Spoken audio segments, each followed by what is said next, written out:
Buenos días y bienvenidos a una nueva edición de Dialogando con Beni.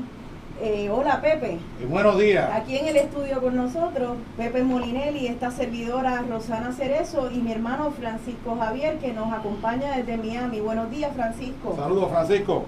Buenos días a ambos y a todos los amigos que nos están escuchando. Perdonen que no estoy allí con ustedes hoy en el estudio, es que tengo que estar esta semana trabajando en Buenos Aires, así que viajo a Buenos Aires esta noche, así que estoy ahora en casa de Miami, pero espero estar en San Juan pronto para hacer el programa ahí con ustedes. Así será, hace falta, hermano, pero pues gracias a la tecnología. Bueno, un día podemos ir allá a Buenos Aires a hacer el programa. Ah, eso sería chévere. Vamos a ver si hay presupuesto, cuando mejoren las cosas el presupuesto de Radio Isla de Buenos Aires. Así, esperemos que mejoren porque ahora la situación está mala, como dice la canción de Willy Colón. Comenzamos con esa canción, La Mala Situación, de Willy Colón, precisamente porque hoy es el día del desfile puertorriqueño en Nueva York y obviamente Willy Colón es el hijo pródigo del Bronx, y este disco se llama El Malo Volumen 2, Prisionero del Mambo. Lo grabó en el 2008, después de una década de no haber grabado nada. El anterior a ese había sido en 1997. Y como hoy también vamos a estar hablando sobre los bonos que están a punto de convertirse en chatarra, la intervención y la vigilancia de llamadas telefónicas por la administración Obama, pues nos pareció además pertinente la canción en medio de nuestra situación. Eso es así. Con Willy Colón, desafortunadamente, hace unos meses atrás entró en una controversia, a mí me parece que innecesaria, haciendo unos ataques personales a Chávez, pero a nivel de burla, una persona pues que estaba en su proceso de muerte y creó mucho conflicto y laceró a muchas personas, y yo creo que a nivel internacional, entre sectores amplios, pues la imagen de Puerto Rico no quedó bien, porque siempre ha habido un respeto por las personas, no importa lo que hayan hecho, siempre, yo creo que eso es algo bien cristiano, o viene de nuestra tradición cultural, de que las personas cuando están pues muy enfermas y pueden morir, y eso se establece como un respeto, y toda la guerra política y todo eso debe moverse al lado. Y el que no tenga nada bueno que decir, que se quede callado. Eso dicen que es como cuando la gente se va a casar. Te diga antes lo que va a decir, pero una vez entre en ese proceso hay un respeto de verdad. Pero eso no quita, ¿no?, el valor de la aportación musical extraordinaria. Y el asunto que mencionas de la percepción de que Puerto Rico se puede ir por un barranco. Esa es la cuestión. Estamos todavía aguantando, pero está la amenaza relativo al presupuesto del país. Esto tiene que resolverse inmediatamente, el asunto del presupuesto y cómo nosotros manejamos esas finanzas, cómo manejamos ese presupuesto, de dónde obtenemos fuentes para pagar la enorme deuda que tiene Puerto Rico, que ya sobrepasó el Producto Interno Bruto. Estamos hablando de una deuda entre las corporaciones públicas y privadas que se va sobre 70 mil millones de dólares, 70 billones. Y esto es una cosa sin precedentes en la historia y tiene que ver con el efecto acumulativo de que una administración le pasaba las deudas a la otra y la otra a la otra, y ahora fue que vino a explotar el problema. Tradicionalmente en Puerto Rico se quedaba el gobierno sin efectivo, necesitaba más dinero, pues hacía una emisión de bonos, tenía el crédito, podía mostrar fuentes de repago, y ahí se hacía una emisión, o había que pagar y saldar unos bonos y no habían fondos, pues se tiraban otros para pagar esos bonos, ¿verdad?, hacer los reintegros. Pero ahora se trancó el bono, y si se declaran estos bonos chatarra, esa capacidad para coger prestado del mercado de bonos municipales de Estados Unidos, prácticamente se cierra, y Puerto Rico tendría que ir a buscar fuentes de préstamo a las instituciones financieras privadas, los bancos, cuyas tasas de interés serían mucho más altas. Y esto tiene muchos ángulos, y esto es una situación muy seria. Yo oigo siempre hablar de que si los bonistas y los bonistas, pero la realidad es que una parte sustancial, por lo menos numéricamente, de los bonistas, la mayoría, son gente común y corriente. Son gente que ha podido ahorrar 50, 100 mil dólares, 150 mil dólares y los compra en unos bonos de Puerto Rico. Y los bonos de Puerto Rico tradicionalmente siempre fueron una buena fuente de repago, básicamente porque no tienes que pagar impuestos aquí, no tienes que pagar impuestos federales, te da una tasa dependiendo del mercado que es razonable y tiene una garantía constitucional, porque está los bonos que son del gobierno de Puerto Rico, que están respaldados constitucionalmente. Estos bonos, por ley, por la propia constitución del Estado Libre Asociado, dice que antes de hacer cualquier pago del gobierno, a quien primero se le paga a los bonistas. Y cuando eso se hizo así, se hizo precisamente para crear un clima de confianza y de garantía de que sí va a haber capacidad de pago y que en el peor escenario esos bonistas se le va a cumplir.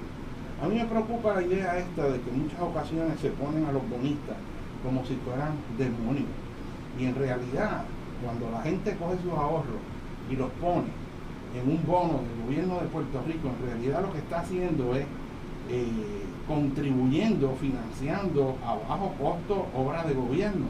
El problema no son los bonistas, el problema es qué es lo que nosotros hemos hecho con esos bonos. Si esos bonos los hemos utilizado para desarrollar infraestructura que a su misma vez potencia el desarrollo económico de Puerto Rico. Y esto hay que atenderlo con premura y no nos debe quedar la menor duda que aquí todos tenemos que hacer sacrificios. Y el pueblo de Puerto Rico, yo pienso que no tiene problema con hacer sacrificios, pero hay una sola condición. El pueblo de Puerto Rico no tiene problema con hacer esos sacrificios, pero hay una sola condición que tiene que medirse ahí. Y es que el sacrificio lo tenemos que hacer todos. Tiene que ser todo. Esto no puede ser que usted coge y pone más impuestos en un sector desproporcionadamente que en otro. Usted no puede coger y favorecer a un sector completo y lo sube y al otro lo tiene ahogado. Usted no puede estar dando millones de pesos en contratos en cosas que son innecesarias cuando a otros lugares están recortando recursos financieros que son esenciales. Por eso yo creo que en ese sentido el simbolismo de que el gobernador haya cogido y usado como vehículo un automóvil que fue confiscado, yo creo que es importante. Pero creo que no debería ser solo el auto del gobernador, que podrían ser muchos autos. Y esos son en realidad actos simbólicos, pero que son muy, muy importantes. Muy importantes también, y más que simbólico, es la noticia que yo vi de que se iban a cortar los contratos con los bufetes millonarios que hay en Puerto Rico y que el gobierno iba a hacer mucho más de su propio trabajo. Y eso es algo que por años yo he venido señalando. Un ejemplo claro de eso es la Universidad de Puerto Rico, que contrata bufetes poderosísimos para cuanto asunto legal tiene, y son millones de dólares que se gastan innecesariamente. Así que hay mucho espacio por donde cortar en este país. Y vuelvo y hago énfasis en que la clave es que moralmente seamos todos los que estemos haciendo el sacrificio. En la cuestión del presupuesto yo creo y me preocupa ciertos aspectos, y es que cuando el gobernador dio el anuncio del presupuesto del país, él señaló que iba a haber una inversión de los próximos 4 años de más de $1,000 millones en una cooperación entre gobierno e industria privada o empresa privada para abrir el expreso de Atillo hasta Aguadilla. Yo personalmente creo que en un momento de escasez económica como la que tenemos, no es el momento de estar tirando más cemento en Puerto Rico. Yo creo que ese proyecto de una autopista en Atillo que va a arruinar decenas, si no cientos de cuerdas de terreno con alto potencial agrícola a través de toda esa ruta del Carso, el meter una autopista de Atillo hasta Aguadilla gastando toda esa cantidad de millones de dólares en un momento en que hay tanta escasez, no ayuda en nada significativo al desarrollo económico, porque ahora mismo lo que está ocurriendo es que la población está bajando, está mermando. Es más, el uso de vehículos tiene que estar mermando si Puerto Rico perdió varios cientos de miles de habitantes que emigraron. Así que ahora en este momento hay un proceso de expansión económica inmensa que requiere que Aguadilla necesite conectarse desde Atillo con una autopista, con carriles y cemento.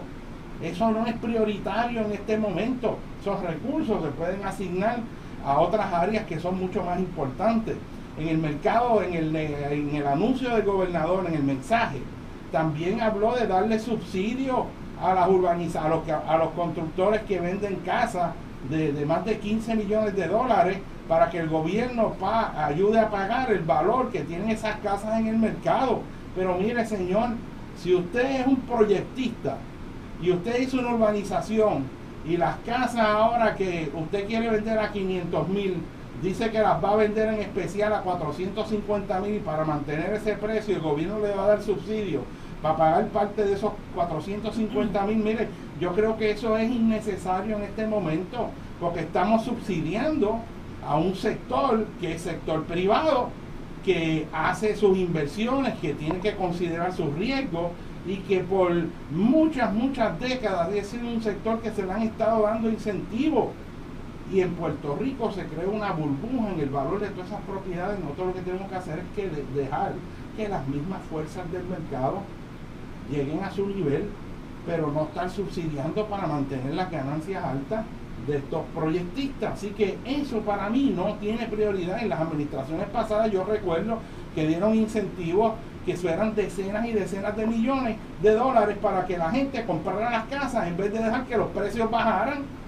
Y aquí tenemos esa expresión muy común, que es que tenemos un sistema en que se privatiza la ganancia, que cuando es para ganar, eso es privatizado, pero cuando es para perder, vamos a socializar la pérdida. Así que en el sistema tú privatizas la ganancia y la empresa privada se lleva todo privatizado porque es empresa privada, yo me lo gané, pero cuando pierde esa empresa privada o tiene el potencial de ganar menos, no, entonces hay que socializar la pérdida, que el gobierno me ayude a amortiguar la pérdida. Y eso en este momento no debe funcionar así. Yo creo que la inversión se debe hacer en cosas que produzcan, y eso es pues fundamental para Puerto Rico en este momento. Así que hay que seguir con mucha cautela lo que está ocurriendo, y hay que sacar también ese partidismo depredador. ¿Qué tú crees, Francisco? No, mira, yo varias observaciones. Primero es que yo creo que hay que aclarar, convertir esto en una conversación partidista, pero yo sí entiendo que al gobernador hay que darle una oportunidad a ver cómo esto se resuelve, porque ya evidentemente personas que no están de acuerdo con el gobernador, sean NP o del PIB o independientes que no lo apoyan, ya entonces le vienen a poner personas importantes, cuando la realidad es que los mensajes son inciertos. Estos son problemas que vienen de muchos años. Así es que venir y ponérselo como que ahora esto está explotando y estamos en esta situación de crisis y de que estamos al punto de que los bonos se descatarra, que esto ahora fuera creado. Es falso. Yo creo que una de las primeras cosas que hay que aclarar es que el gobernador heredó una situación extraordinariamente difícil. Justo con la administración previa, el gobernador Fortuño también entró con una situación muy entonces fue cuestión de cómo él la trató de resolver, y ahora hay que dar oportunidad a este gobernador y cómo la resuelve. Entonces, varias observaciones. Una de las que respecto a los portes, una de las me parece grandes tragedias de lo que pasó en el último cuatrenio es que dentro de los presupuestos récord, Rosana, incluso que puedes comentar sobre esto, necesariamente están dando el apellido para no entrar en esta dinámica en este momento, aunque luego en el programa tendremos nuestra sección de los mentirosos de la semana, pero al menos en este segmento de casos en que hubo recortes. En Puerto Rico se reconoce que la nómina del gobierno estaba demasiado inflada, entonces no era sostenible a largo plazo, la necesidad del país económicamente. que la nómina del gobierno fuera tan alta como era, y era importante hacer otro área. Pero una de las grandes tragedias que no saben, igual que puede comentar sobre eso, es como venían y se reportaban X cantidad de empleos en centro médico o en alguna otra agencia, y eliminaban empleados que estaban ganándose $15 la hora, simplemente para que algún amiguete político de la persona que estaba tomar la decisión, de repente le daban un contrato para que a través de un proceso de outsourcing contrataran a personas para llenar esos mismos vacíos que se habían creado. Entonces, esta vez a $30 y a $40 por hora, pues trataban esencialmente las mismas personas que antes se pagaban $15, de repente se les estaban contratando a través de una compañía privada que se le estaba pagando $40 la hora, o sea que había una ganancia de 20 y $25 por hora sobre los mismos empleados que se les estaban metiendo a algún amiguito político. Y eso fue una de las grandes tragedias que hubo en esta última administración, y tenemos que estar muy pendientes a que cuando se hagan los recortes que sean necesarios, porque el pueblo tiene que reconocer que aquí no va a haber un sacrificio, va a ser un trago bien amargo. Aquí invariablemente tiene que salir el dinero para la sociedad, o se tienen que subir los impuestos, o van a tener que hacer una recorte en servicios, de algún sitio tiene que haber alguna entrada en caja para mantener esto a flote. Pero es lo que dice Pepe, la gente reconoce que tiene que hacer estos sacrificios, pero esos sacrificios no se pueden hacer si por otro lado se están enriqueciendo de un modo extraordinario una serie de otras personas a costa del pueblo. O sea, no sé si tú comentar un poquito sobre aquellos contratos que tú en un momento dado recibiste una información, y quizás es mejor que no deje el nombre de la empresa en particular para evitar esa dinámica, pero sí creo que es importante que tú comentes esto. Eso sí ha sido parte de la tragedia de cómo se maneja esta crisis, porque hay de dónde cortar, pero entonces hay cosas como esta anécdota que Rosana quizás puede compartir con nosotros. Sí, de hecho, en el centro médico se estaban desplazando farmacéuticos locales entrenados aquí, cobrando unos sueldos módicos y haciendo un trabajo muy efectivo, para entonces darle esos contratos a compañías de administración de hospitales americanas que traían todo su andamiaje con sus administradores, sus farmacéuticos o farmacéuticos que podían contratar acá puertorriqueños, pero que ellos cobraban como intermediarios, ¿no? Entonces, pues aquí obviamente había un tipo de triangulación política muy nebulosa. No se sabía si es que se le estaba dando algún tipo de favor político por debajo de la mesa a alguien, pero en realidad en términos de dollars and cents, de dólares y centavos, aquello no hacía ningún sentido. Y esos son el tipo de traqueteo que tenemos como pueblo que estar pendientes, porque no hace ningún sentido y nos están robando, es un robo a mano armada. Absolutamente. El problema, fíjate, que aquí se habla de privatización versus que el gobierno sea el que opere servicios. Hay toda una discusión, ¿verdad?, asociada a estas visiones neoliberales, que tiene que ver si los servicios al país debe llevarlo a cabo la empresa privada o los debe efectuar el gobierno. Y con esto hay dos argumentos básicos. Uno, que como el gobierno es, entre comillas, ineficiente, y el gobierno no sabe hacer las cosas, que al gobierno le cuesta más dar los servicios por la incapacidad del gobierno de ser competitivo como lo es la empresa privada. Y que si se privatiza, esos servicios se mejoran y el costo de brindar los mismos baja, porque en teoría la empresa privada lo hace mejor. ¿Y cuál es la realidad? La realidad que estamos viendo es lo opuesto, porque si la empresa privada pudiera brindar unos servicios a mejor costo y más eficiente y de mayor calidad, y por lo tanto sobran recursos para dar servicios de forma más eficiente, yo no tendría ningún problema con que eso fuera así.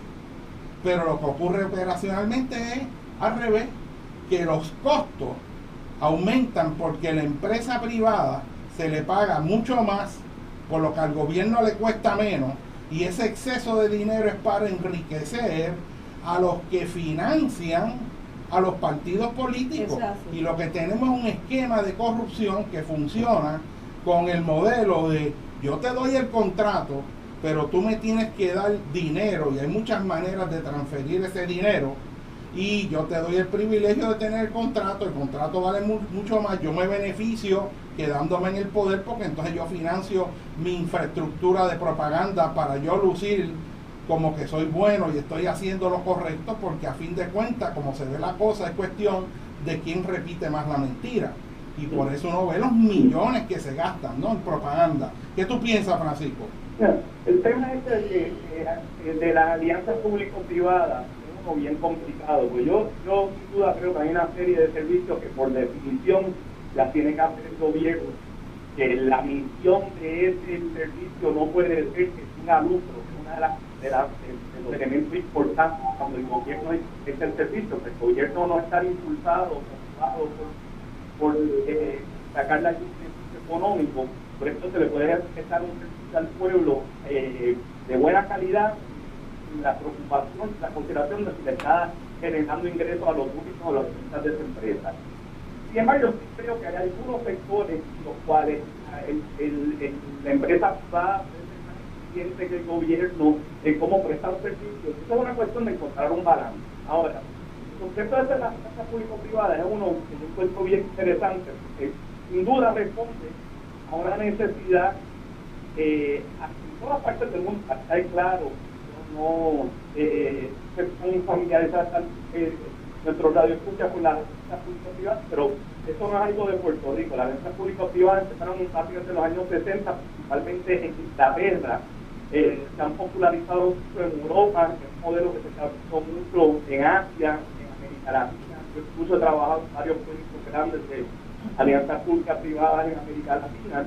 Y en Puerto Rico pues han empezado un poco de moda, pero un modelo que por muchos años ha respondido a la necesidad de ciertos gobiernos de impulsar estos proyectos importantes de infraestructura cuando no tienen dinero y llegar, necesitan algún tipo de alianza con el sector privado. El tema es qué nivel de responsabilidad se tiene, de que uno le pase una exigencia de que el servicio sea de buena calidad, de que no se esté comprando o beneficiando económicamente a las personas que estén enfocadas, que haya competición y que los servicios estén bien prestados. Yo, una de las cosas que encontré bien interesante, yo hago bastante trabajo también en Centroamérica, y a mí me pidieron en reuniones del gobierno de El Salvador recientemente. El gobierno de El Salvador, dicho sea de paso, es el EPM, el 13 para uno Martí, que es un gobierno de izquierda, está impulsando todo este alianza público-privada, incluyendo el que traerá un PP en el aeropuerto de San Salvador. O sea que esto es un tema que no se limita solamente a Puerto Rico, que es y popular, de San Pedro se está viendo con un partido de izquierda impulsando la APP en El Salvador. Y en Puerto Rico yo creo que hay un ejemplo que para mí fue una APP exitosa, que fue el puente Teodoro Moscoso. Yo recuerdo que Elías Gutiérrez trabajó en la cuestión económica de eso, y el proyecto fue bueno porque el costo de hacer ese puente vino de fondos privados y produjo una infraestructura que no hubiera estado si no hubieran aparecido esos fondos privados para costearlo. Y eso es un APP que funciona si se hacen los acuerdos adecuados. Pero el uno coger una infraestructura de gobierno que ya está, como las autopistas en Puerto Rico, que dejan millones de dólares, y de momento coger y dársela para que la administre, y le llaman a eso una alianza público-privada. Cuando el gobierno puede administrar eso bien, tú no tienes que traer a fulano de tal de otro país a que se lleve toda la ganancia bajo la idea de que tú no sabes administrar. Pero ¿cómo es posible que nosotros no podamos administrar nuestras propias recursos adecuadamente, cuando esos mismos puertorriqueños, donde quiera que van, nosotros mismos administramos bien donde quiera que nos metamos? ¿Por qué tiene que ser que en el gobierno es malo? Así que esto es algo que hay que discutirlo ampliamente. Yo creo que el tiempo nos está traicionando. Sí, ya ¿verdad? vamos a la pausa y seguiremos hablando de esto y de otros temas, también comida, música, artistas, después de la pausa. Gracias.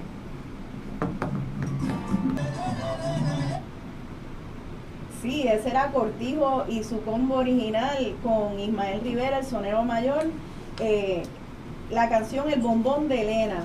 de la autoría de Rafael Cepeda, el patriarca de la bomba y plena, como dice Pepe, ¿verdad? Esa música hay que ser puertorriqueño para vivirla bien, sí, para entenderla. Uno oye esa música y se siente tan a gusto. Esos son los elementos vinculantes de la cultura, ¿no? En el sentido amplio, la música, el idioma, son las expresiones, es la comida, es la vivencia, el modo de interactuar, el modo de compartir, el corazón grande de este país, la solidaridad. El que en este país ningún extranjero, yo te diría, es extranjero, porque este es el único país que todo el mundo acoge a todo el mundo con alegría. O sea, aquí tú vienes y dices, que usted viene de Italia o viene de allá de Bolivia, entonces todo el mundo lo que hace es el sentimiento es a favor, pues mire qué bueno. Y la cosa que el puertorriqueño siempre pregunta cuando viene un extranjero aquí al país es, ¿y le gusta Puerto Rico? Y yo creo que el regalo más grande que le dan un puertorriqueño es que le digan que su isla es maravillosa. Y tú ves que Así nosotros es. como que necesitamos eso. Yo Así lo veo es. continuamente. Pues se nos quedó un poco en el tintero sobre la última conversación de las APP, las alianzas público-privadas, un comentario que Francisco quería hacer. Francisco, ¿estás en línea? Sí, estoy en línea. Bueno, una notita rápida, sabes que eso que dicen ustedes de la música, comida. Aquí en Miami hay un restaurante, el dueño es puertorriqueño, se llama Jimmy, que hacen un montón buenísimo, y el segundo sábado de cada mes son unos pleneros.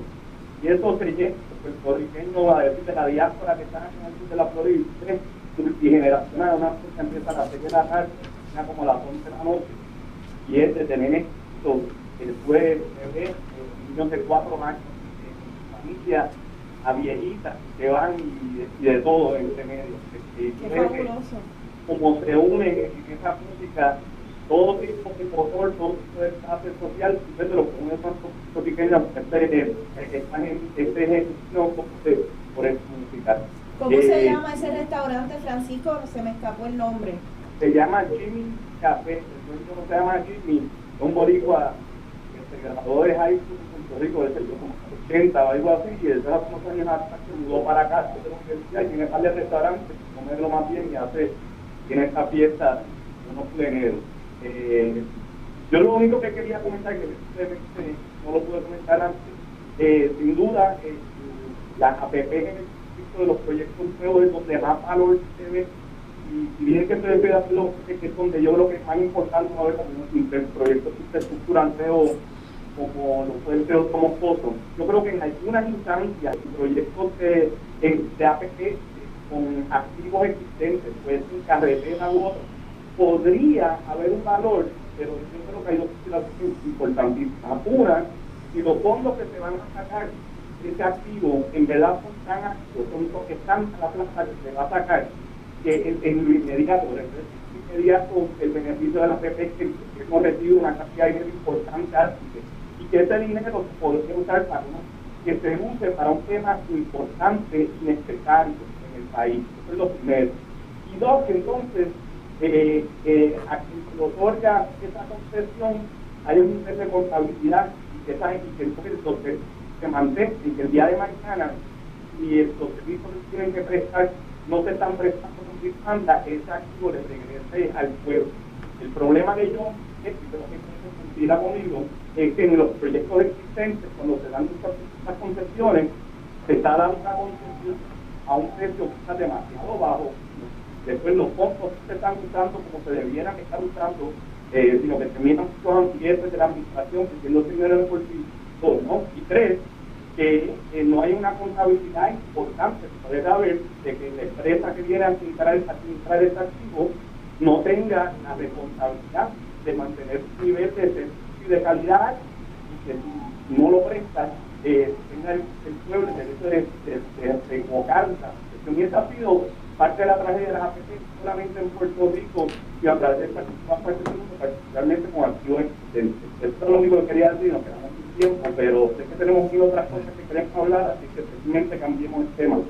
Un punto importante que estábamos comentando Rosana y yo aquí, que toca todo esto, es lo siguiente, es que en Puerto Rico se ha entronizado un sistema en el cual el gobierno que es de nosotros, Y aquí hay que dejar claro que el gobierno es el mecanismo que tenemos los ciudadanos para que administrativamente y legalmente se implante todos los procesos, todas las acciones que se requieren para que la sociedad funcione de forma efectiva. Pero el gobierno completo es una estructura que sale de los ciudadanos, lo ponemos ahí para servirnos a nosotros. O sea, que el gobierno a quien le sirve es al pueblo, no es el pueblo al gobierno. Y el problema, luego de dejar esto claro, es que hay unas cosas que se llaman partidos políticos que tienen su lealtad al partido y no al país. Y resulta que esos partidos son los que ponemos a administrar el gobierno que se supone que le sirva al pueblo. Pero esos partidos administran ese gobierno de forma tal que velan por los intereses de su partido y no los intereses del país. Que cuando hay un conflicto de intereses, lo que va es el interés del partido, porque la idea es que ellos se mantengan en poder. Y entonces nosotros los ciudadanos nos quedamos supeditados a los vaivenes de las cosas que ellos hagan. Y hay un mecanismo que hay que empezar a pensar en Puerto Rico de cómo hacerlo.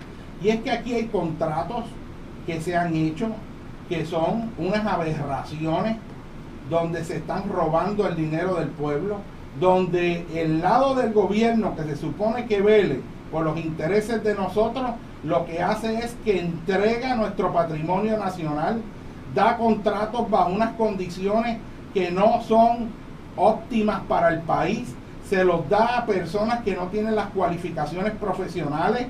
Cualquiera que venga monta un kiosco de lo que sea y ahí se llevan millones de dólares, y sabemos que todo esto está relacionado a la estructura político-partidista y que de ahí salen los dineros para sostener las campañas de muchos políticos.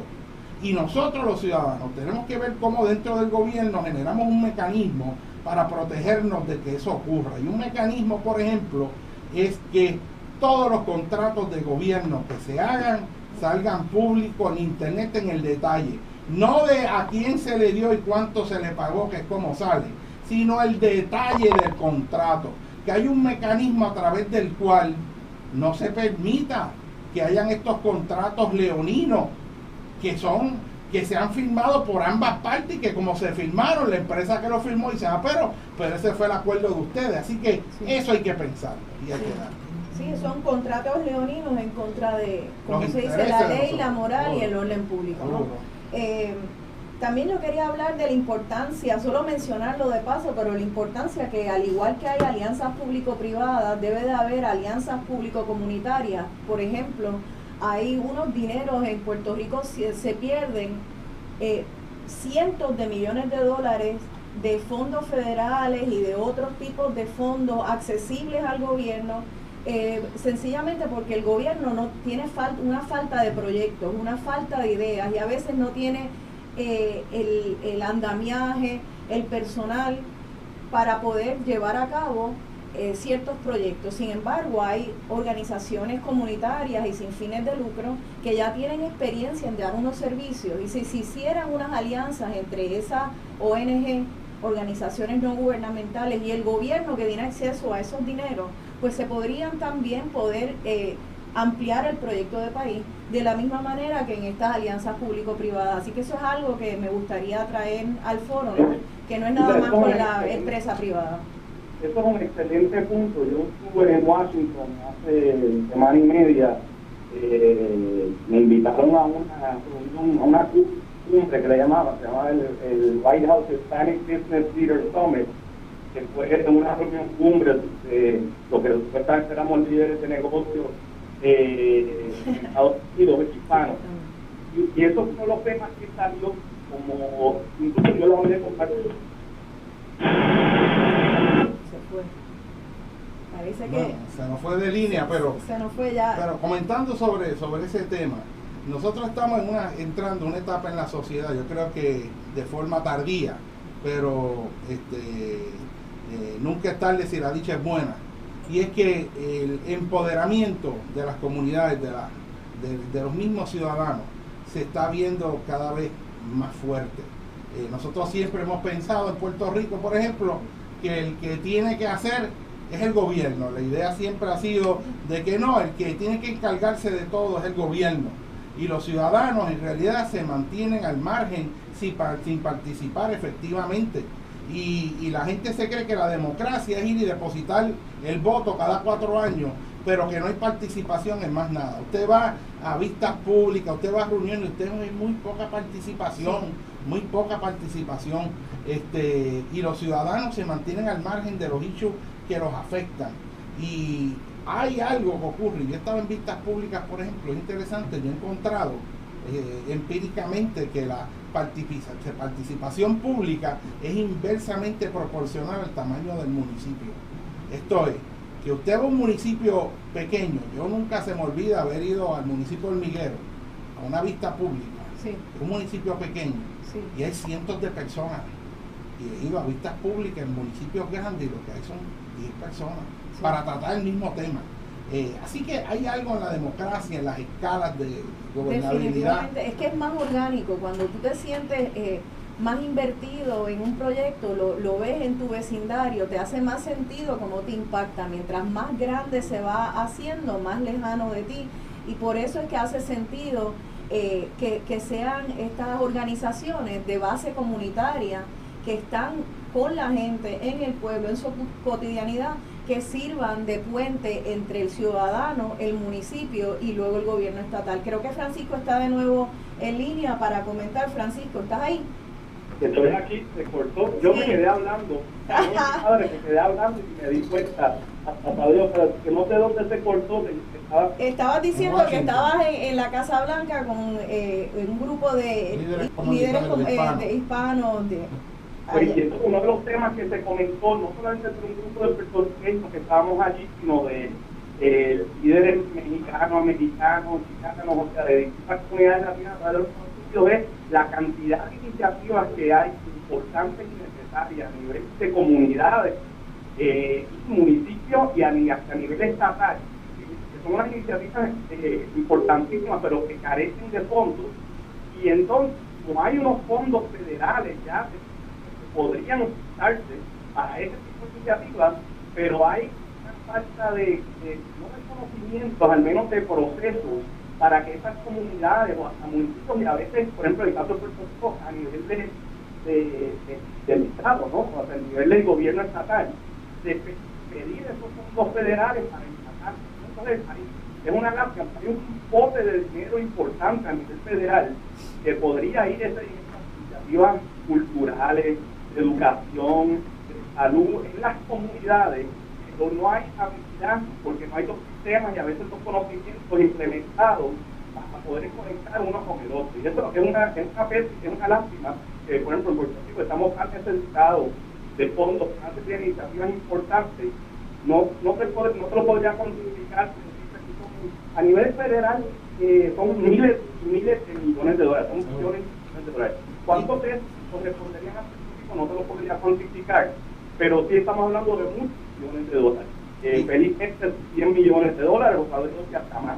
Es una lástima que esos dineros se están perdiendo y no buscándose para Puerto Rico, porque hay la inhabilidad de conectar esos, de atar esos cabos. Y además de eso, Francisco, las organizaciones comunitarias, hay muchas cosas que se pueden hacer, que si bien requieren fondos, hay muchas otras que no requieren esos fondos, y lo que requieren es participación efectiva de los ciudadanos. Y yo creo que en eso la alcaldesa de San Juan, Carmen Yulín, fue clave en entender esa estructura, ver la importancia de los grupos comunitarios y hacer esas alianzas. Y yo creo que el trabajo que se está haciendo, cultivando eso, apoyando a nivel de comunidad y usando los recursos de la comunidad para navegar juntos y remar en la misma dirección que el gobierno municipal, va a redundar en unos desarrollos que van a servir de ejemplo en Puerto Rico. Y aprovecho esto pues para manifestar, ¿verdad?, la inquietud seria que yo tengo con esta situación de las falsedades que se están creando, y continuamente nosotros vimos en los medios que empiezan a arrojar mentiras y ataques liberosos contra distintos ciudadanos con fines pues tal vez depredadores, partidistas, pero hay que dejar el récord claro. Y una de estas situaciones fueron los ataques que se hicieron, pero de una forma increíble por todos lados, acusando a la alcaldesa de San Juan de que había cometido la atrocidad de que creo que en un momento y que se removió y que la bandera de los Estados Unidos, cosa que se demostró que fue falsa, y allí fueron unos jóvenes allí a sembrar de banderas americanas unas isletas en la entrada de San Juan, como tratando de crear el issue aquel que una vez se creó con Pesquera, que fue allí con un grupo de los republicanos, y forzaron su entrada y rompieron cristales allá en el viejo San Juan, la oficina creo que de asuntos de la mujer, y así como buscando crear issues cuando no los hay, creando una imagen falsa. Y en eso yo creo que la prensa tiene una responsabilidad de poder establecer lo que es cierto y lo que no, y no estar citando mentiras sabiendo que son mentiras.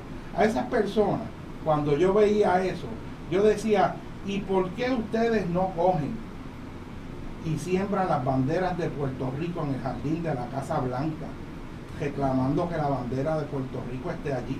O vayan a Washington y metan la bandera de Puerto Rico junto a las de los demás estados de los Estados Unidos, porque si eso es lo que quieren, la manifestación debería ser poniendo la bandera de Puerto Rico allá, porque la bandera de Estados Unidos ya está aquí. A mí me gustaría ver si ellos se van a atrever a agarrar la bandera que tiene 50 estrellas y le van a coser una estrella 51 y se la van a poner allí en la Casa Blanca, a ver qué reacción van a tener esas personas.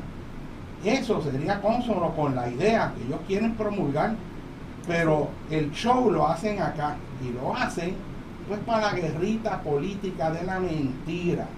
Y otra mentira que a mí me indigna profundamente fue la mentira que salió contra una persona que este pueblo respeta profundamente, que se ha ganado el respeto de todos los puertorriqueños, y es el doctor Arturo Mazol de Ya. Aquí salió recientemente unos artículos que a mí me sorprendieron que pusieran eso, que el Nuevo Día no tuviera un filtro para poner eso en perspectiva, porque el innuendo del que escribió el artículo y el título que tenía era ¿quién mató la agricultura en Vieques? Y entonces tú leías el artículo y toda la insinuación era que porque un científico de primera categoría hizo un estudio y encontró en unos cabros en Vieques, comparándolo con otros cabros en Puerto Rico, que los de Vieques tenían unas concentraciones de metales pesados mucho más altas y sustancias peligrosas mucho más altas en el pelo, que es donde eso se acumula y es donde se estudia epidemiológicamente las concentraciones de estos tóxicos, para ver cómo se han ido acumulando en el cuerpo.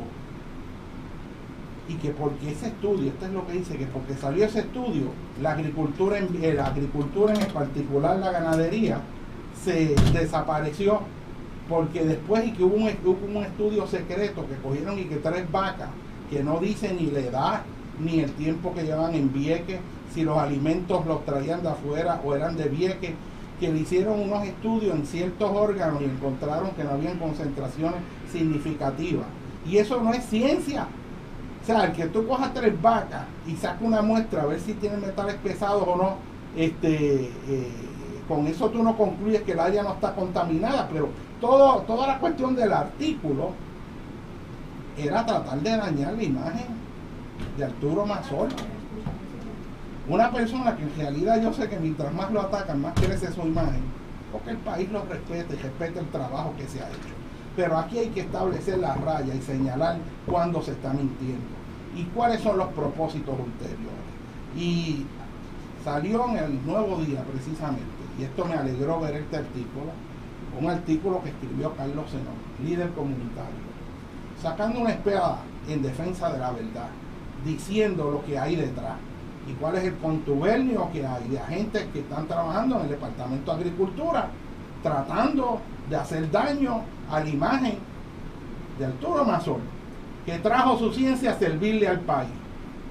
Eso es como si yo, que trabajo en el área de desastres naturales y alerto, como he alertado en el pasado, de que no se debe construir en ciertos sitios porque son de alto riesgo a terremotos, porque profesionalmente lo sé y tengo el deber moral de informarlo al país, viniera la Asociación de Constructores y dijera, pues José Molinelli paró la industria de la construcción. ¿Quién es el responsable de parar la industria de la construcción?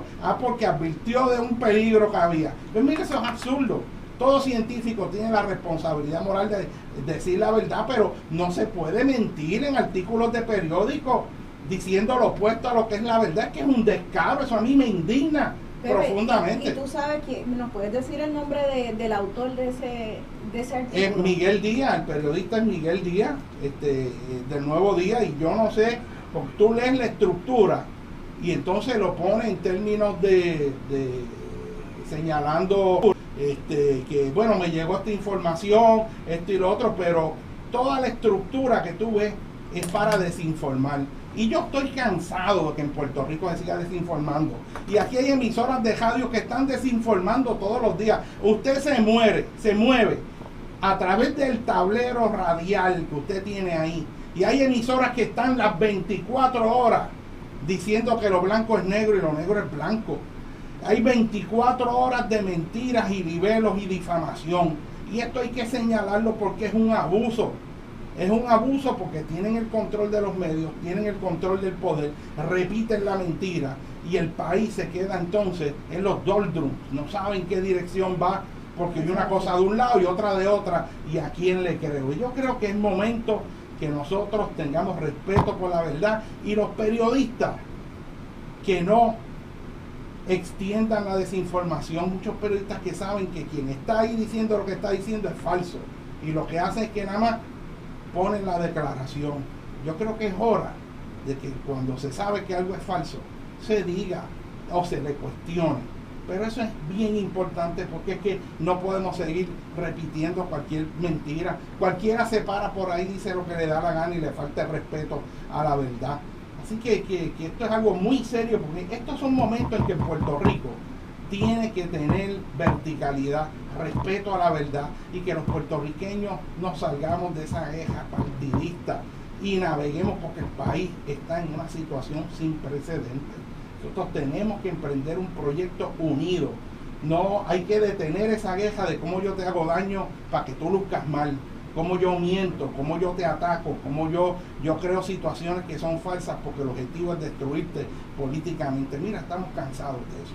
Vamos a trabajar. En el espíritu que dijimos la semana pasada, comenzamos por denunciar la mentira en contra de nosotros, y entonces al mismo tiempo es un llamado a que la prensa no aplique su responsabilidad de siempre irse con la verdad y que no haya esa pereza o esa vagancia intelectual de que ustedes que alguien te pasa información y se molestan en asegurarse de que sea cierta y la pasan para adelante que sea cierta, sin darle un segundo pensar a las consecuencias que pueda tener respecto a la presentación o la veracidad del tema.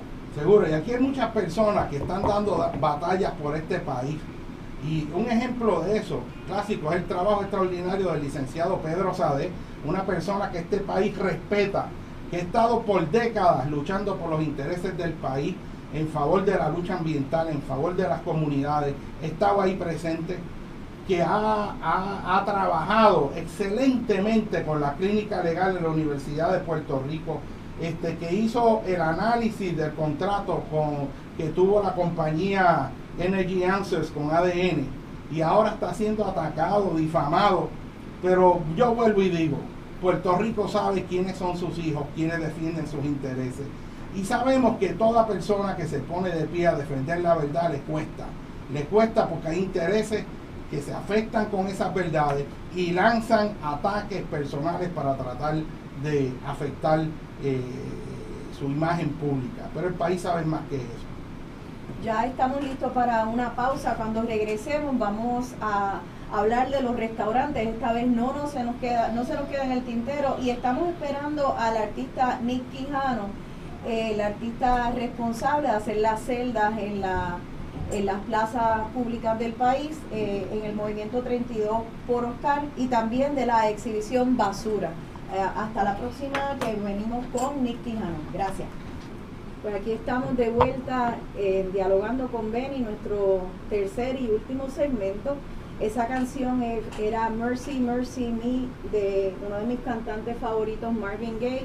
Él mismo escribió esa canción en 1971 y era pues hablando sobre la nostalgia de una naturaleza, una pureza perdida que estábamos agrediendo con un industrialismo desbocado. Y en ese tema de la protección del ambiente, pues continuamos ahora y tenemos con nosotros a un invitado muy especial. Él es el artista Nick Quijano. Nos parece apropiado por muchas razones que nuestro amigo esté aquí hoy. Primero, como dijimos al principio del programa, es hoy el desfile de los puertorriqueños en Nueva York. Nick nació en Nueva York, no voy a decir en qué año, pero también con orgullo, ¿no? Con orgullo. Con orgullo, los años se llevan con orgullo. Así que Nick es hijo de la diáspora puertorriqueña y vive con nosotros en la isla hace ya muchas décadas. Es autor de una obra artística muy importante y hoy queremos hablar de dos obras importantes, ambas de carácter político. Una del tema del ambiente, su exposición Basura es una reflexión del impacto del ser humano sobre el planeta, nuestros hábitos de consumo desenfrenados y el desecho. Los invito a verlo, está en el Museo de las Américas, es impresionante. Vamos a postear en la página de Facebook los enlaces a la exposición, pero en realidad no hay nada como verlo allí. Él construyó estas nubes, unas nubes de botellas de agua, de botellas de plástico, galones de agua, que cuando la ves de lejos parecen unas nubes y cuando te acercas te das cuenta que son muchas botellas entrelazadas, amarradas. Construyó imágenes de músicos, bailarinas, una niñita con una paloma. Es una exhibición que demuestra la sensibilidad de este artista, su preocupación por la urgencia del tema ambiental y lo hace con ternura, con amor, con sentido de humor y también con sentido de urgencia. Así que te damos la bienvenida, Nick. Gracias, Rosana. Bienvenido, Nick. Gracias, José. Que entiendo que Nick y Pepe se conocen de hace tiempo, del viejo San Juan. Ahorita hablamos, somos miembros del Club Bombonera en los años 80 y ahí se hablaba de todo, como todo buen lugar de cafetín comunal. Absolutamente, absolutamente. Pues mira, la exposición Basura comenzó hace ya 32 años, porque fue en mayo que me llevó una amiga a conocer esta playa que se llama Playa Cascajón La Perla. Esa playa tenía un montón de cristales de colores y me invitó para que fuera a recoger esas cosas. Lo menos que yo recogí fue eso, por lo que van a ver con la exposición.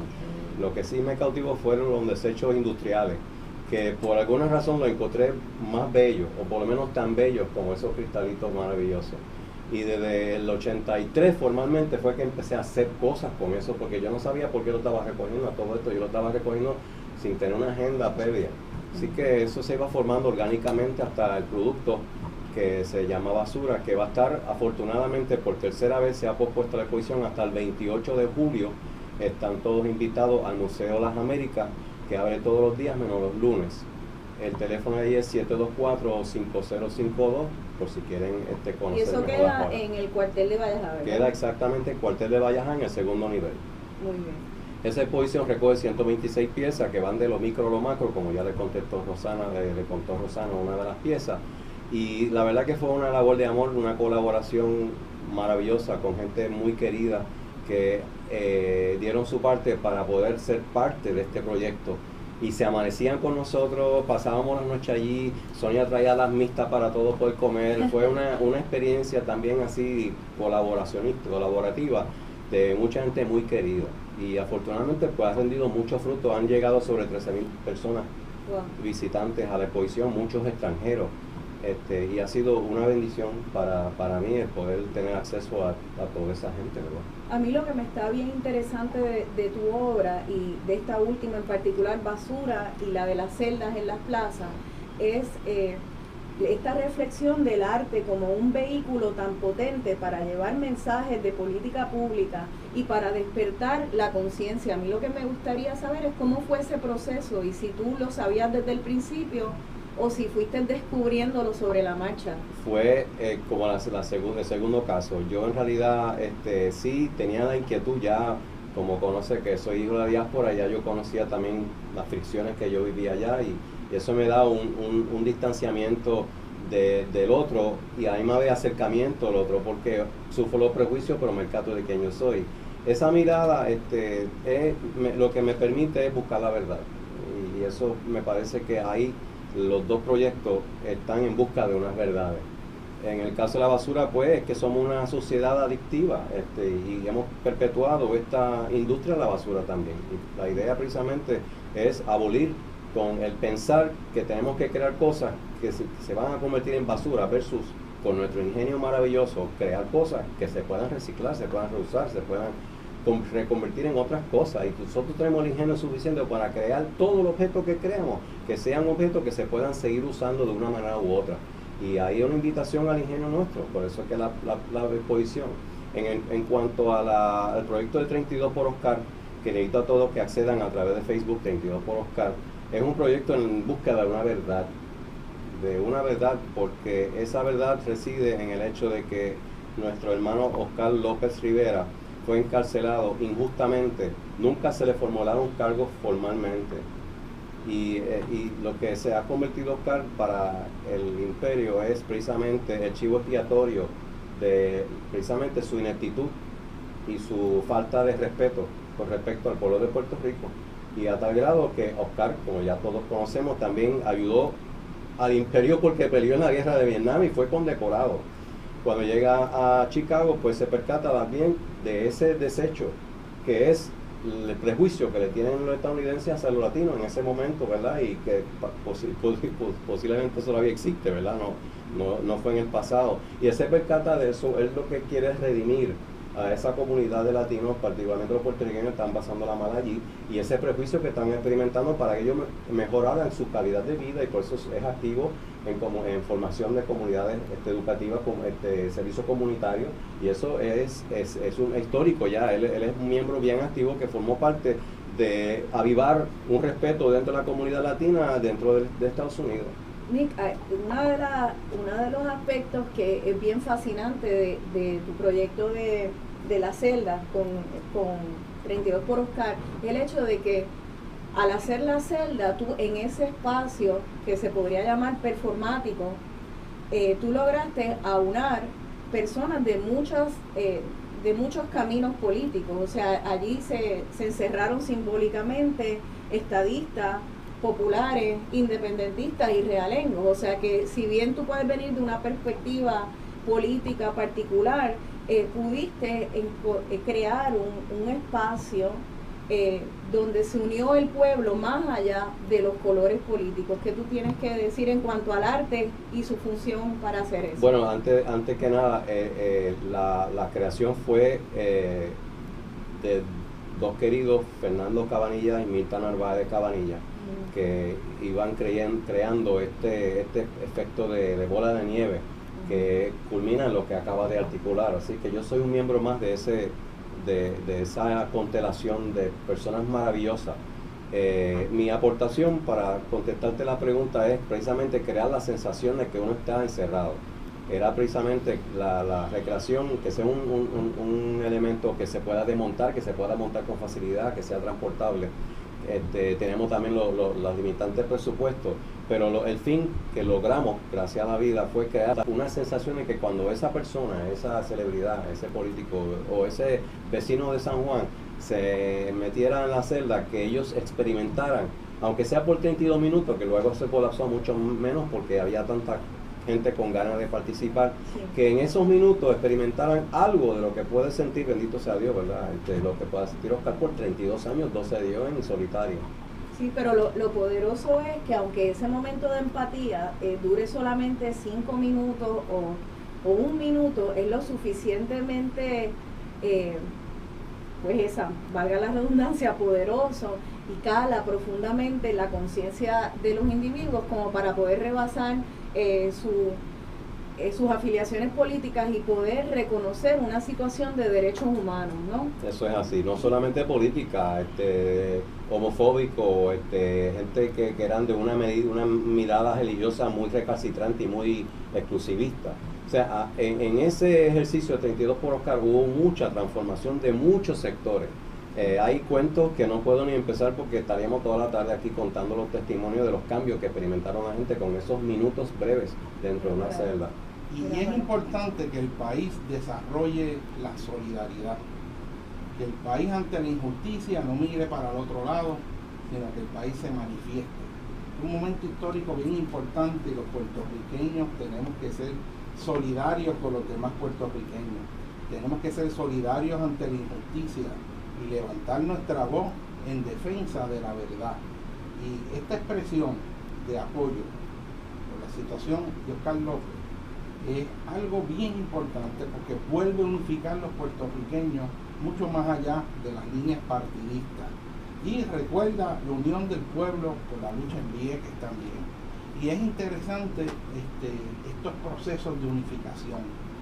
Yo sé también que de manera individual, y esto a mucha gente yo creo que se lo ha olvidado y lo quiero traer, es que hay una persona aquí que hizo un sacrificio personal brutal, con mucho sufrimiento a favor de Oscar López. Y esa persona se llama Tito Callá. Sí. Tito Callá, cuando comprendió y se enteró de la situación de Oscar López, cogió y fue a Venezuela y empezó a remar en un kayak desde Venezuela hacia las islas de Granada, la Granadina, San Vicente, Martinica, con una corriente fuertísima en contra, con quemaduras de sol, con los brazos y los músculos ya entumecidos, y esa persona sola en ese mar, haciendo ese sacrificio a nombre de la libertad de otro puertorriqueño porque se está cometiendo un abuso.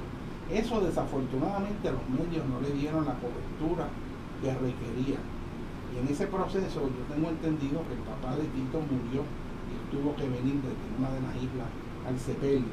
Y él continuó ese viaje hasta llegar a Puerto Rico. Pero ahí hay un sacrificio brutal hecho a nivel personal porque es él solo contra el mal, contra la naturaleza, para llevar ese mensaje.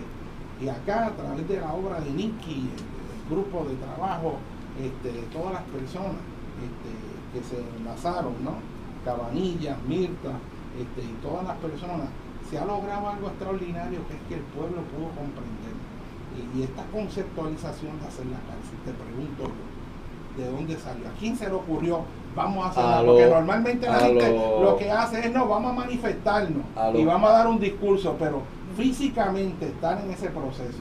Sí. ¿Cómo sale esa idea? Bueno, nosotros nos estamos montando sobre los hombros de los, al igual que como acaba de mencionar, de sacrificio de otros, pues el movimiento por liberar a Oscar es un movimiento que lleva muchos años también a la par, y ellos fueron los gestores de las primeras cárceles. Estamos hablando de Edwin Cortés, de Adolfo Mato, Anton Giorgi y tal, o sea, prisioneros políticos que experimentaron eso en la carne y pudieron recrear también unas celdas que llevan años representando. Esto no es nuevo, de las celdas no es nada nuevo. Lo que sí es innovador es que también hubo una gran aportación de sectores no partidistas y gente que en realidad somos hacedores de que estamos en busca de la verdad. Somos gente que como yo lo he podido ver con el honor con que yo he tenido que trabajar con ellos, el honor que me ha dado el poder trabajar con ellos, gente buena, gente honesta, puertorriqueños de una integridad y una dignidad verdaderamente de un gran amor que seduce a cualquiera. O sea, yo creo que ellos como son, como le mencioné, gente que están buscando la verdad y que donde hay injusticia señalarla y gritarla a los cuatro vientos. Yo creo que a ese club yo pertenezco hace tiempo y yo me estoy, al igual que como dijo ahorita, montándonos todos sobre los hombros. Las cárceles no son nada nuevo. Lo que sí es nuevo es el apoyo que ha sido ya ahora a nivel como una parábola. Se ha abierto esto y seguimos, y esto no ha acabado tampoco, esto sigue en pie. se oyeron rumores de que tal vez lo podían llevar a los Estados Unidos. ¿Eso se va a dar? ¿Era serio? Se ha quedado en rumores todavía. Hoy se está celebrando la parada de puertorriqueños en Nueva York, Sí. eso para continuar ese tema, y es que ellos, creo, si mal no recuerdo, están presentando unas cárceles allí, una celda en la parada, por la misma razón, y en honor a Oscar van a lucir las camisetas. Hay mucho movimiento dentro con lo que es concienciación en Estados Unidos y de parte de muchos latinos más que nada, y eso es parte del proyecto que se está logrando ahora a raíz de lo de 32 por Oscar. Un montón de latinos y comunidades latinas dentro de todo Estados Unidos se están percatando de esa injusticia y se están solidarizando y están creando ellos sus propios proyectos, Sí. ¿verdad? Yo oía a la hija de Oscar hablando y era como Aquí fue, Clarisa. y era conmovedor porque tú veías la integridad, el amor, la serenidad, el amor por su padre. Tú veías el calibre de personas de que estamos hablando. Aquí estamos hablando de seres humanos verdaderamente extraordinarios. Son seres humanos que hay que quitarse el sombrero. Son seres humanos que hacen que uno, aún dentro de todo ese sufrimiento, se sienta orgulloso de ser puertorriqueño. Y es que a veces es en las penurias y en el dolor que los pueblos se unifican y que los pueblos se dan cuenta de lo que son. Y hay veces que hay que pasar por sufrimientos bien grandes para que nosotros nos demos cuenta de cuán grande es nuestro corazón y de quiénes somos. Y yo creo que en este caso de Oscar López se está logrando eso, que el país se está volviendo a ver dentro de otra perspectiva y estamos desarrollando un sentido de unidad que hace falta en este país, aunque cueste el sufrimiento de más personas, pero es como si fueran agentes catalíticos que hacen que el pueblo se una, y eso es fundamental en este momento. Y yo siento un profundo respeto. A la misma vez me sorprende cómo la administración de Obama a estas alturas no haya liberado a Oscar, un Obama que vino aquí a esas mismas calles del viejo San Juan donde se pusieron esas cárceles, un Obama que pasó por esa misma plaza donde hoy se le está reclamando que haga un acto de justicia. Aquí no se está pidiendo privilegio alguno, aquí se está reclamando una justicia contra un ser humano que está siendo abusado totalmente. Así que, sí, pero precisamente esto del desfile puertorriqueño en Nueva York, pues fíjate, eso de que aunque tú no hayas llevado tu celda allá y la celda de ustedes allá, el hecho de que esto se riegue como el fuego, me parece tan importante porque ahora hay todo un debate dentro de la comunidad puertorriqueña en Nueva York y en los Estados Unidos, por ejemplo, sobre el manejo del desfile puertorriqueño. Vino Coors y sacó una lata con la bandera de Puerto Rico y imitando un poco el logo de la parada como le llaman, y entonces pues los activistas políticos puertorriqueños dentro de la comunidad llamaron la atención a que este desfile, que es una unión cultural que se concibió con el propósito de crear un espacio de empoderamiento para la cultura, que los puertorriqueños en Estados Unidos se reconocieran en la unidad, reconocieran sus recursos y nuestras aportaciones a esa comunidad, que ahora de repente se empiece a comercializar. Así que es fabuloso que ahora las latas de Coors se sacaron de circulación, se creó una conciencia de que no se puede esto hacer nada más que bachata y baraja, y a la misma vez entonces están acogiendo el movimiento de las celdas y el 32 por Oscar. Así que me parece eso fabuloso que esté tomando ese giro. Es bien importante, por eso es importante el diálogo, ¿no? Totalmente. Yo creo que la obra de Nicky es bien importante, porque fíjate que estamos dando dos ejemplos nada más, pero Nicky tiene muchas cosas que ha hecho bien importantes. Pero fíjate que es el arte integrado a las situaciones fundamentales del país. Aquí estamos hablando una situación de justicia humana profunda, de derechos humanos, la situación de Oscar. Y hay otra situación con que Nicky está trabajando, que es una situación de justicia también, que es justicia ambiental. Es el issue de cómo nosotros tratamos el ambiente. Y las dos obras responden conceptualmente al concepto de justicia. Sí. Uno en derechos humanos y otro justicia ambiental. Reconocer el derecho al ambiente a existir. Reconocer cómo nosotros podemos y tenemos que generar conciencia sobre el impacto que estamos teniendo en el ambiente. Esa obra de Basura Cero, transformada en arte, es coger lo que vemos como desecho y transformarlo en belleza. Y de esa misma forma nosotros podemos coger la sociedad y transformarla con todos los problemas que tenemos y hacer la belleza, hacer la arte. Lo que es fascinante es que Nikki logra integrar esos hechos fundamentales. Ahora mismo que se le deniega el permiso a la incineradora de Arecibo, que causa una contaminación severa con dioxina, que los ciudadanos se oponen, que hay unos intereses que quieren que esté ahí, y de momento sale la obra Basura Cero, cuando tenemos intereses que lo que quieren es que se genere más basura, para entonces quemarla, para entonces transferir los contaminantes a la atmósfera, a las aguas, y nada más y nada menos que la región de Atillo, que es la región lechera, ganadera por excelencia, donde esas dioxinas van a caer sobre la hierba, que se van a comer las vacas, que se van a concentrar en la leche y que las vamos a estar tomándolas y dándoselas a nuestros nenes.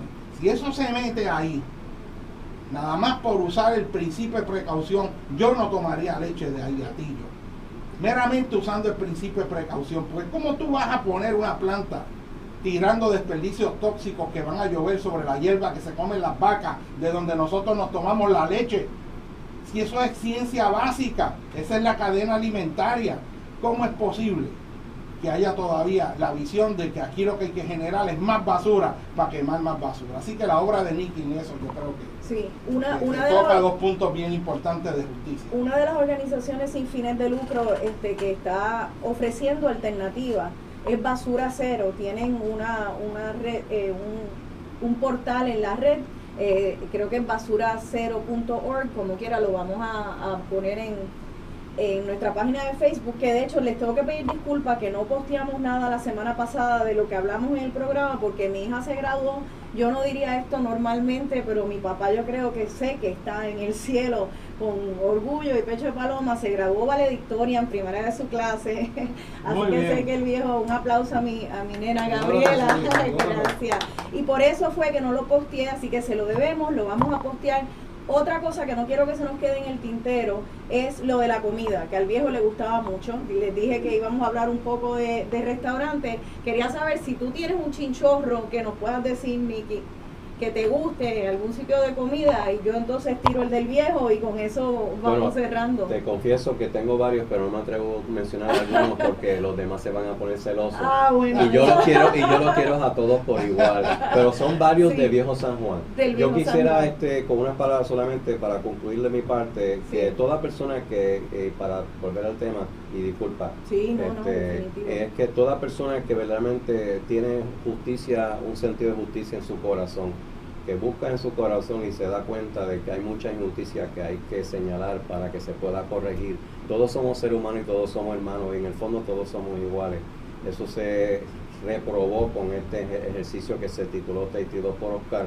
Que sigan buscando, porque la verdad está ahí. Nosotros hemos hecho tenemos un pequeño ejército de investigadores, se consigue todo gracias a la información cibernética. Hay un montón de cosas increíbles que se van a percatar si buscan a fondo sobre las verdades. Inclusive el abuelo de Hussein Obama, el abuelo se llama Hussein Onyango Obama, luchador por la liberación de Kenia. Con eso les dejo para que por favor sigan buscando. Muy bien, y seguiremos buscando. Este es un foro para ti. Gracias. Muchas gracias por estar aquí. Y antes de irnos, lo que queremos recomendarles es el restaurante del Colegio de Abogados. Allí mi papá siempre se sentaba en la misma mesa, se comía un hamburger con queso suizo y tocineta, que lo bautizaron el Benny Burger. Así que los invito a que vayan allí. Y hasta la próxima. Viva el Benny Burger. Hasta la próxima. Muchas gracias por su sintonía. Los dejamos con Verde Luz de Antonio Cabambale, ese otro patriota, con el tema Verde Luz, por honrar la obra de 32 por Oscar. Muchas gracias. Buenos días.